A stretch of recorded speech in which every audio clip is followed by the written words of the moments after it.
नमस्कार, बुलेटिन में आपका स्वागत है और मैं हूं आपके साथ रितेश कुमार गौतम। और वक्त हो चला है अपना प्रदेश उत्तर प्रदेश का। संगम नगरी प्रयागराज के एक स्कूल का वीडियो इस वक्त वायरल हो रहा है। यह वीडियो सोचने पर मजबूर कर देगा। क्या वाकई में किसी स्कूल में ऐसा भी हो सकता है? यह वीडियो खुद को शिक्षक और प्रिंसिपल समझने वाले इन लोगों के लिए बड़ा प्रश्न चिन्ह है। इस स्कूल में प्रिंसिपल की कुर्सी को लेकर जो हंगामा हुआ उसे देखकर हर कोई चौंका रह गया। तो वहीं प्रधानाचार्य बदलने के इस तरीके पर भी सवाल उठाए जा रहे हैं। क्या है पूरा मामला? इस वीडियो के साथ हमारे संवाददाता एस.एम. आमिर की रिपोर्ट आपको दिखाते हैं। प्रयागराज में एक वीडियो सोशल मीडिया पर वायरल हो रहा है जिसमें बताया जा रहा है कि गर्ल्स विंग्स की प्रिंसिपल से अभद्रता हुई है और उन्हें हटा दिया गया है और उनकी जगह नई प्रिंसिपल लाया गया है। ऐसे में साथ ही बिशप ऑफ लखनऊ मॉरिस एग्रदान जो है उन पर भी ये आरोप लगे हैं कि उन्होंने उनके साथ अभद्रता की है, अपने आदमियों के संग जाकर उनके साथ अश्लील हरकतें करी हैं। फिलहाल जो वीडियो वायरल हो रहा है उसको लेकर अब हम बात करेंगे। जी बताइए सर, आप पर आरोप लग रहे हैं कि आपने उनके साथ अश्लीलता करी है और उनको हटा के दूसरी प्रिंसिपल बैठा दिया। ऐसी क्या वजह हुई जो ये सारे मामलात हुए और ये वीडियो वायरल हो रहा है उसके पीछे क्या है? देखिए, एकदम निराधार है कि उनके साथ भ्रष्टता हुई है। मसीह समाज अपने अच्छे कामों के लिए पहचाना जाता है। हम बिशप हैं, हम किसी के साथ क्या भ्रष्टता करेंगे? ये झूठी बात है। किसी ने उनको छुआ नहीं, किसी ने उनको टच नहीं किया। उनकी एक लेडी टीचर थी, उन्होंने उनसे मोबाइल लिया। साथ में एक वकील साहब दिखाई दे रहे हैं जिन्हें हम नहीं जानते, उन्होंने भी थोड़ा सा कोशिश करी लेने की। कोई अभद्रता नहीं। उन्होंने कहा कि साहब हमारे कपड़े फाड़ दिए गए। वहां बैठी है, प्रार्थना में हमारे साथ है, पूरे 2 घंटे वहां बैठी रही और मुस्कुराते हुए वहां से गई। उन्होंने कहा हमारा पर्स छीन लिया गया, पर्स उनके पास है। उन्होंने कहा मोबाइल छीन लिया गया, मोबाइल उनके पास है। उन्होंने कहा कपड़े फाड़ दिए गए, कपड़े सारे सुरक्षित हैं और मुस्कुराते हुए जा रही। झूठे आरोप है। समाज को बरगलाना, मसीह समाज को बरगलाना, प्रशासन को बरगलाना, झूठ बोलना, झूठी बातों पर एफआईआर करा देना, ये तो 420 ही है। इनके ऊपर एफआईआर होनी चाहिए 420। क्या वजह है जिसकी वजह से आपको हटाना पड़ा? जो ये पारुल थी इनको हटाकर नए शर्लिन को बैठाना पड़ा प्रिंसिपल पद पर। ऐसी कौन सी वजह थी? ये भी तो प्रिंसिपल रह सकती थी। नहीं, बिल्कुल ठीक कह रहे हैं, लेकिन चूंकि इनकी नियुक्ति अवैध थी, कोई सिलेक्शन कमेटी नहीं हुई, कोई सिलेक्शन नहीं हुआ, इनको अवैध तरीके से बैठा दिया गया था। किसने इनको बैठाया था? इनके पिता बिशप पीटर बलदेव जो गैंगस्टर में निरुद्ध हो गए, जेल चले गए, उन्होंने इनको बैठाया था। कोई बोल नहीं पाता था, उनकी तूती बोलती थी, लोग डरते थे उनसे। तो जब इनको हटाया गया, बर्खास्त किया गया, ये बैठी रही, ये हटी नहीं वहां से। लेकिन जब पेपर लीक का मामला आया और पता चला कि मुख्यमंत्री जी बहुत सख्त हैं, संज्ञान ले रहे हैं, तुरंत हमने हटा दिया। क्योंकि अगर हम नहीं हटाते तो हमारा भी नाम उनमें जोड़ा जाता। इस पेपर लीक मामले में इनका नाम आया। आरओ एआरओ 2 परीक्षा जो हुई थी आरओ आरओ की, उसमें पेपर लीक हुआ। विनीत जसवंत गिरफ्तार हो गए और लोग गिरफ्तार हो गए। इनको बुलाया गया, एसटीएफ बार बार बुला रही, बयान देने के लिए नहीं जा रहे क्योंकि आरोपित है। ये केंद्र व्यवस्थापक थी, प्रिंसिपल थी, इन्होंने छुट्टी ले ली, दूसरे को बैठा दिया और पूरा काम कर लिया। करोड़ों रुपए कमा लिए और कई पेपर लीक वहां पर हुए हैं। ये तो पकड़ा अब गया है ना। अगर इसकी जांच की जाए तो कई पेपर लीक वहां पर हो चुके हैं। हमारे पास सूचना थी, इसलिए हमने इनको हटा दिया तुरंत कि आप हटिए यहां से, आप टर्मिनेट हो चुके हैं। और ये चीजों को बिगाड़ रही है, झूठ बोल रही हैं और झूठी झूठी बातें बता रही हैं। चैनल चला रहा है, चैनल को क्या मालूम हकीकत क्या है? हम बता रहे हैं हकीकत ये है कि पेपर लीक में इनका नाम था। पेपर लीक के कारण आपने इनको टर्मिनेट किया है? जी हाँ, पेपर लीक और गबन, 2.5 करोड़ का गबन इन्होंने किया है। टीचर की सैलरी नहीं दी और सारा पैसा खा गई है, इसलिए इनको हटाना जरूरी था, इनको हटा दिया। देखिए, थे हमारे साथ बिशप ऑफ लखनऊ मॉरिस एग्रदान जिन्होंने बताया कि किस तरह से उनका पूरे तरह से भ्रष्टाचार में लिप्त है और आरओ पेपर लीक मामले में भी उनका नाम है। एसटीएफ उनको लगातार बुला रही है, नहीं जा रही है, मगर इसी कारण से उन्हें टर्मिनेट करके नई प्रिंसिपल को वहां पर नियुक्त किया गया, जिसके कारण ये सारे मामलात आए। और उनका ये भी पूरी तरह से दावा है कि ना ही उनके किसी तरह से कोई कपड़े फाड़े गए, ना कोई अभद्रता हुई है और जो भी आरोप है वो बेबुनियाद है। फिलहाल ये अब जांच का विषय है, इस पर पुलिस क्या एक्शन लेती है और किस तरह से जांच में सारे तथ्य सामने आएंगे तो देखने वाली बात होगी। जनता टीवी के लिए सैयद मोहम्मद आमिर, प्रयागराज। हाथरस में एक ऐसा सत्संग हुआ जिसके कारण सैकड़ों परिवार बिखर गए। ऐसी भगदड़ मची कि लाशों का अंबार लग गया। 100 से भी ज्यादा लोगों की दर्दनाक मौत हो गई। इस मामले की जांच पड़ताल जारी है। इसी कड़ी में पुलिस नारायण साकार के आश्रम पहुंची। इससे जुड़ी एक रिपोर्ट आपको दिखाते हैं।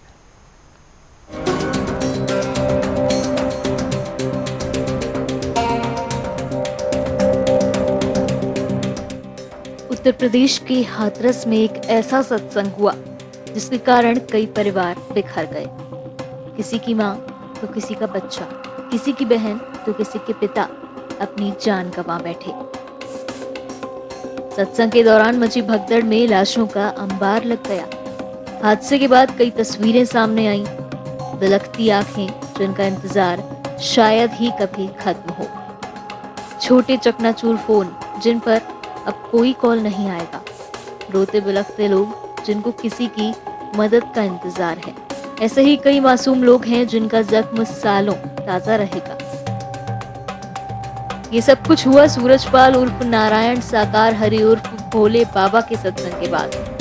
हाथरस के नेशनल हाईवे के पास बसे गांव फुलरई के खेतों में मंगलवार को सूरजपाल का कार्यक्रम रखा गया था। ऐसे में भीड़ बेकाबू हो गई और श्रद्धालु रपट कर वहीं गिरने लगे। भीड़ का सैलाब इतना जबरदस्त था कि कोई किसी अपने के लिए चाहकर भी नहीं रुक सका। लोग भागते रहे, लाशें बिछती रहीं। अब इस बीच हाथरस भागदड़ घटना के बाद से फरार सूरजपाल और भोले बाबा के मैनपुरी में बिछवा आश्रम में बदलते हालात दिखाई दिए। देर रात एसपी सिटी राहुल मिठास सीओ और स्वाट टीम के साथ आश्रम पहुंचे और करीब 1.5 घंटे बाद वहां से बाहर निकले। अंदर कितने लोग हैं, कितने अनुयायी हैं, सेवक हैं, जो भी सेवादार कितने हैं? 50 लोग अंदर जो उनके सेवादार हैं पहले से, वही वहाँ पर अभी भी हैं। हाँ, महिलाएं भी हैं, महिला पुरुष सब हैं। तकरीबन 1.25 घंटे तक आप लोग अंदर रहे हैं, तो ऐसे में 1.25 घंटे में ऐसा नहीं, हम लोग ड्यूटी बाहर की चेक करते हैं, और लेकिन ये पता है मुझे कि अंदर जितने भी लोग हैं वहाँ पर वो 40-50 की संख्या में लगभग न रहे। 1.25 घंटे तक आप लोग सीडीआर की जांच हुई, पता लगा कि बाबा अंदर ही मौजूद है।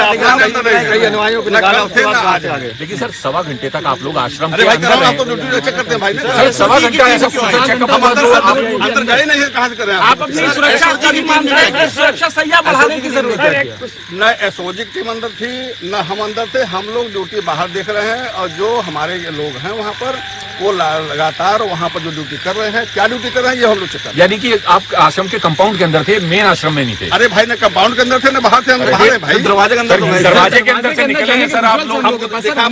कैमरे पर है सर, कैमरे किसी तरीके जबरदस्ती पूछेंगे, जबरदस्ती बता देंगे क्या? हम बाहर ड्यूटी चेक करें, दिखा देते हैं सर, लेकिन बताएंगे सब कुछ अंदर क्या क्या हुआ।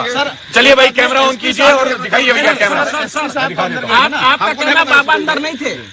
कंफर्म है बाबा अंदर नहीं थे? न कल थे न आज हैं। क्या जो है रात में अचानक से गतिविधि बढ़ गई? नहीं, कोई नहीं, मैं अपनी सिक्योरिटी अरेंजमेंट देखने गया था।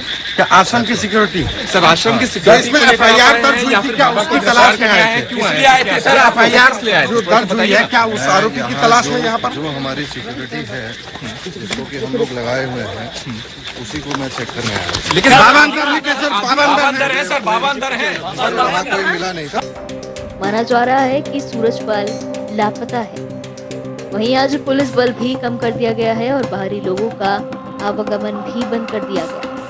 लेकिन आश्रम के अंदर सेवादार कहे जाने वाले लोग मौजूद हैं। प्रवचन करने वाले सूरजपाल उर्फ भोले बाबा ने इस 5 एकड़ में बने आश्रम के एक हिस्से में अपने रहने के लिए आलिशान सफेद पत्थर का बंगला तैयार करवाया है। लेकिन सूरजपाल कहाँ है ये किसी को नहीं पता। तो वहीं ब्रज के प्रवेश द्वार कहे जाने वाले हाथरस में मंगलवार को नारायण साकार विश्वहरि के सत्संग के बाद मची भगदड़ में 120 से ज्यादा लोगों की जान चली गई। सैकड़ों की संख्या में लोग घायल हो गए। इस हादसे के बारे में सोचकर ही रूह कांप उठती है। कैसा रहा होगा वो खौफनाक मंजर जहां मौत का तांडव मचा। नोएडा से हमारी संवाददाता जूही श्रीवास्तव की इस रिपोर्ट में देखिए मौत के तांडव की पूरी कहानी पीड़िता की जुबान। नमस्कार, मैं हूं जूही श्रीवास्तव और जनता टीवी में आपका स्वागत है। हाथरस में जो भोले बाबा का सत्संग हुआ था, उसमें जगह जगह से वहां भक्त उनका सत्संग सुनने के लिए मौजूद हुए थे, लेकिन देखते ही देखते वो सत्संग का कार्यक्रम मौत के कार्यक्रम में बदल गया। उसका आंखों देखी हाल बताने के लिए हमारे साथ सत्संग में शामिल हुई नोएडा की एक महिला हमारे साथ मौजूद है, जो इस समय जिला हॉस्पिटल में एडमिट है।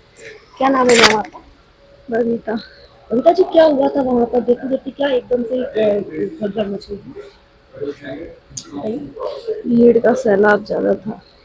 भीड़ वहाँ पे सुनने में आ रहा है कि बाबा के पैर छूने के लिए लोग भागे थे। ऐसा कुछ नहीं, ऐसा कुछ नहीं। तो क्यों ऐसी भगदड़ मच गई थी? क्या वजह थी भगदड़ मचने की? ऐसा कुछ नहीं था, वहाँ पर भीड़ ज्यादा होने के बाद धक्का मुक्की के कारण हुआ। जो वहाँ की व्यवस्थाएं थी वो क्या कम पड़ गई थी? सुरक्षा प्रशासन की जो व्यवस्था लगी थी वो क्या कम थी, कम थी? भीड़ के हिसाब से बहुत कम थी। बहुत कम थी। बाबा भगदड़ के टाइम वहाँ मौजूद थे कि नहीं थे?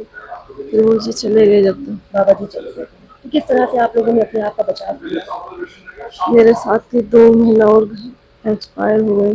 4-5 लोग थे, एक दूसरे का हाथ पकड़ रखा था हमने। और जो हमारी सांस लगती थी, फूफा सांस, उनकी हाथ छूट गया, वो भीड़ में दबे। कम लोग 10-12 लोग उनके ऊपर चढ़े छुटे। 10-12 लोग उनके ऊपर चढ़ गए, वो दब गए। मैंने जब होश आया तो मुझे तो पल्ली तक पड़ी थी, जब खुला स्थान था। मुझे नहीं पता किस तरह निकाला मुझे। तो ये थी बबीता जी। अभी इनकी हालत ऐसी नहीं है कि ये बहुत ज्यादा हमसे बात कर सके और वहाँ का हाल जो है बयां कर पाए, लेकिन इन्होंने जितना भी बयां किया है, इन्होंने बताया कि पंडाल में जितने लोग होने चाहिए थे उससे ज्यादा भीड़ थी और यही वजह थी कि वहां पर भगदड़ मच गई। भगदड़ मचने के लिए पहले हम के चक्कर में लोग एक दूसरे के ऊपर गिरते चले गए और देखते ही देखते जो है सत्संग का कार्यक्रम था वो मौत के कार्यक्रम में बदल गया। इनके हस्बैंड जो है मेरे साथ मौजूद है। सर, क्या नाम है आपका? राहुल। कैसे पता चला आपको? क्या हुआ वहाँ सत्संग में? आपकी वाइफ गई थी, किस तरह से वहाँ भगदड़ मची? मैं शाम को डॉक्टर से आया, मेरे को जब ये पता चला कि भीड़ भाड़ लगी हुई थी घर के पास, तो ऐसे बात हो गई, वो खत्म हो गई हमारी बुआ जी। तो आपकी वाइफ आप तक कैसे पहुंची? वो शाम को बस से आई थी। शाम जिस समय वो आई थी उस समय उनकी हालत कैसी थी? कुछ बताने के हालात में थी? हाँ, उस समय तो ठीक थी। तो कुछ आपने जानकारी की क्या थी? जो भगदड़ मची थी वो क्यों मची? नहीं, वहाँ पे कोई डेथ हो गई ना सामने, तो वहीं पे आके बैठे। तो ये हमारे जो बबीता के हस्बैंड मौजूद थे, साथ में एक और भी पेशेंट है जो हाथरस गई थी सत्संग सुनने के लिए। मैम, क्या नाम है आपका? अनीता। वहाँ पर एकदम से क्या हो गया था सत्संग खत्म होने के बाद जो एकदम से भगदड़ मची? भीड़ तो काफी हो ही जाया, जब निकल कर चला है। पता नहीं आगे से रास्ता बंद हो गया, दिन कैसा हो गया। वहीं बीच में सब गिरते रही, धक्का मुक्की में किसी को नहीं उठा गया, गिर कर बहुत धांग लग गई थी। तो ये इनके बेटे हमारे साथ मौजूद हैं, जिनकी ये मम्मी है। क्या नाम है आपका भैया? मोहित। कैसी घटना घटी? कब पता चला आपको कि मम्मी के साथ आपके ऐसा कुछ हो गया? वहाँ जब हमारी मौसी की डेथ होगी तो वहाँ तक फोन आया था, कैसे सर उनकी डेथ होगी और तुम्हारी मम्मी की ज्यादा हालत खराब है, तो वो गाड़ी से आ रही और हम उन्हें तो जो खत्म हो गई उन्हें गाड़ी में घेर कर ला रहे हैं हम। तो ये इनकी मम्मी, इनके बेटे हैं जो हाथरस में सत्संग सुनने गई थी। और आपको बता दें कि अभी हमने आपको आंखों देखी हाल सुनवाया है। ये वहां सत्संग सुनने गई थी और सत्संग देखते ही देखते मौत के कार्यक्रम में बदल गया। फिलहाल ये जांच का विषय है। बाबा अभी फरार चल रहे हैं। ये जांच कहाँ तक पहुंचेगी? नोएडा पुलिस नोएडा भी आएगी बाबा की तलाश करने की, नहीं, ये तो आगे आने वाला समय बताएगा। कौन है इसका जो जिम्मेवार, इसका भी सवाल समय आने पर मिलेगा, क्योंकि जांच जब तक पूरी नहीं होती तब तक सच्चाई सामने नहीं आएगी। बाकी बने रहिए हमारे साथ और देखते रहिए जनता टीवी। मैं जूही श्रीवास्तव, वीडियो पर्सन के साथ। मुजफ्फरनगर से हमारे संवाददाता पवन अग्रवाल ने कौशल विकास मंत्री कपिल देव अग्रवाल से खास बातचीत की है, आपको दिखाते हैं। हमारे साथ इस वक्त जनपद मुजफ्फरनगर के कद्दावर राज्य मंत्री उत्तर प्रदेश सरकार में कपिल देव अग्रवाल मौजूद है और आज सरकार के निर्देशों पे वृक्षारोपण चल रहा है। चर्चा करते हैं क्या योजनाएं सरकार की है, किस तरह का वृक्षारोपण किया जा रहा है, कितना टारगेट है, अन्य भी कई बातों पर चर्चा मंत्री कपिल देव अग्रवाल से करेंगे। सर, पहले तो आपका जनता टीवी में स्वागत है। जी धन्यवाद। आज वृक्षारोपण है, कितना टारगेट में? देखिए, माननीय मुख्यमंत्री आदरणीय योगी आदित्यनाथ जी ने पूरे प्रदेश के सब लोगों से आह्वान किया है कि पखवाड़ा चल रहा है 1 तारीख से लेकर 15 तारीख तक का, इसमें अधिक से अधिक लोग वृक्षारोपण करें। सब लोग, ये केवल भारतीय जनता पार्टी की जिम्मेदारी नहीं है, समाज में रहने वाले प्रत्येक व्यक्ति की जिम्मेदारी है। महिलाओं की, बच्चों की, अपने जन्मदिन पर वृक्ष लगाएं, अपनी एनिवर्सरी पर वृक्ष लगाएं। और आदरणीय प्रधानमंत्री नरेंद्र मोदी ने आह्वान किया एक वृक्ष माँ के नाम, यानी माँ तो सबकी है। जिस प्रकार से माँ सबको स्नेह करती है, वैसे ही प्रकृति भी सबको स्नेह करती है और प्रकृति का संवर्धन हम सबकी जिम्मेदारी है। तो पर्यावरण की रक्षा के लिए सब लोग एक एक वृक्ष लगाएं, वृक्ष लगाकर उसकी देखभाल करें, उसको समय पर पानी देना, उसकी देखभाल करना, उसको कोई जीव जंतु ना खा जाए, इसकी देखभाल करना। तो लगातार ये कार्यक्रम चल रहा। आज हमारे अनुसूचित मोर्चे ने अजय सागर उसके जिले के अध्यक्ष हैं, इन्होंने हमारे दीपक मित्तल जो इस मंडल के भाजपा के अध्यक्ष हैं और पार्टी के सब लोग, समाज के सब लोग, हमारी बहनें, सबने मिलकर एक कार्यक्रम किया है और एक बड़ा अच्छा आयोजन यहाँ पर हुआ है।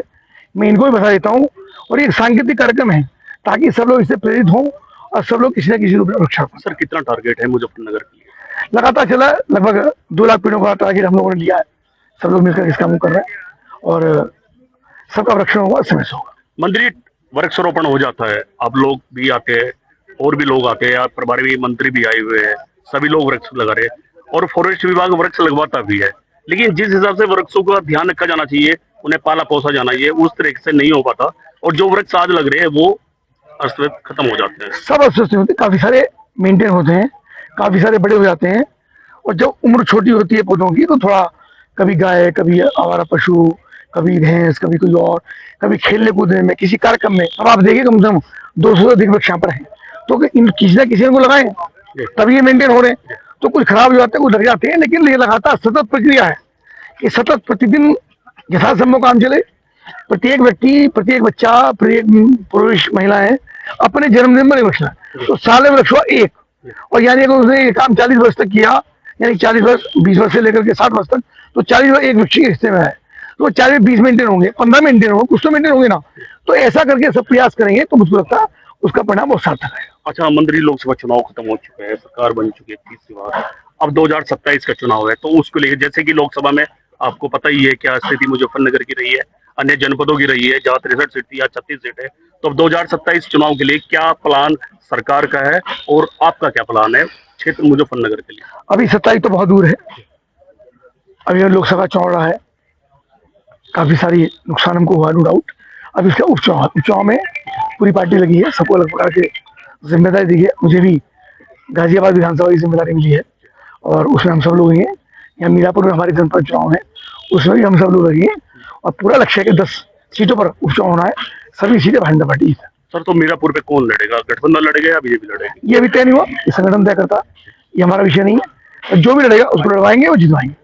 अच्छा, अब बरसात शुरू हो चुकी है, कावड़ भी है, आगे बड़ा त्योहार है, कई करोड़ कावड़ यहाँ से निकलती है, तो किस तरह की रूपरेखा आप लोगों ने बनाई है मुजफ्फरनगर से सुरक्षित कावड़ निकालने के लिए? अभी माननीय मुख्यमंत्री ने समीक्षा की है, अधिकारी समीक्षा कर रहे हैं, हमको भी समीक्षा करनी है, बातचीत करेंगे, क्षेत्र विजिट भी करेंगे, सबसे बातचीत करेंगे। सबसे पहली बात है कि सबका सहयोग, और सबसे सहयोग होना, जो कावड़ लेकर के आ रहे हैं उनकी जिम्मेदारी है ही, जो कावड़ियों सेवा में लगे हैं, सब समाज के लोग, हिंदू हो मुस्लिम हो, सब मिलकर के उनकी सेवा भी करेंगे, उनका स्वागत भी करेंगे। हर प्रकार की सुविधा जो नगर पालिका से होनी है, जिला पंचायत से होनी है, जिला प्रशासन से होनी है, उन सबको निर्देश दिए जा चुके हैं कि अपने अपने क्षेत्रों में जहाँ जहाँ आवश्यकता है बिजली की बिल्कुल निर्बाध आपूर्ति, बिजली हो, पानी की निर्बाध आपूर्ति हो, स्वच्छता की व्यवस्था हो, और जो हमारे शिविर यहाँ पर लगते हैं उसमें भी लाखों लोग भरपूर सेवा करते हैं, जेब से पैसा खर्च करते हैं, सेवा करते हैं, सही रात सेवा करते हैं। तो ऐसे भी सभी सेवादारों को, कार्यकर्ता को मेरा बहुत उनका अभिनंदन है कि बहुत सेवा मुजफ्फरनगर में होती है और हम भी सब उनके साथ मिलकर सेवा करते हैं और जैसी आवश्यकता पड़ी वैसे व्यवस्था करें। और इसी के साथ फिलहाल इस बुलेटिन में इतना ही। वक्त हो चला एक ब्रेक का, फौरन हाजिर होंगे आप। देखते रहिए जनता टीवी।